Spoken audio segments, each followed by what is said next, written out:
Dear listeners, we begin with a profound saying of Bediüzzaman Said Nursî, a sentence that touches the very heartbeat of humanity. The strongest foundation of human social life lies in the youth, the young men whose emotions are in a state of intense fervor and whose desires and egos are excessive. What restrains them from aggression, oppression, and destruction, and what ensures the smooth functioning of social life is only the thought of hell.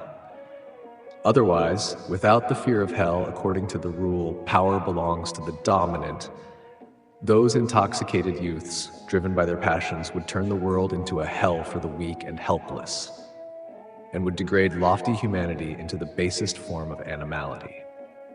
In this statement, Bediüzzaman describes the direction and purpose of youth, the foundation of every society. Youth means energy, enthusiasm, courage, and ideals.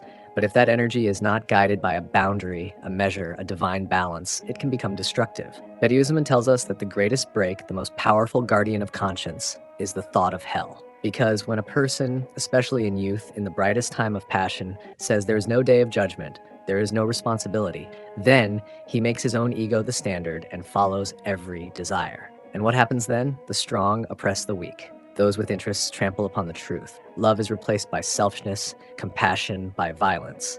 In short, the world turns into hell. But if the thought hell exists settles deep in a person's heart, a sense of responsibility is born there. A moral break appears.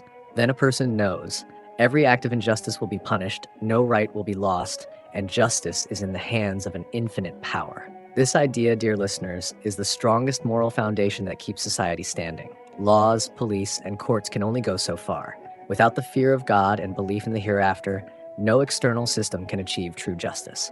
When Bediüzzaman says the thought of hell, he is not only speaking of fear, he is describing the ethics of civilization itself, because a human being becomes truly human not only through love, but through responsibility. The love of paradise refines the heart, and the fear of hell disciplines the soul. If youth attains this balance, then passion, desire, and anger all find their wise direction.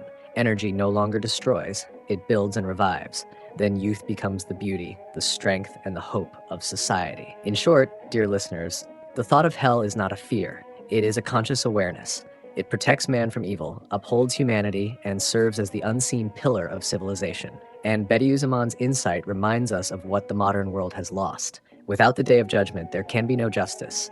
Without the thought of hell, humanity can find no peace. Dear friends, if this message touched your heart, we kindly invite you to subscribe to our channel.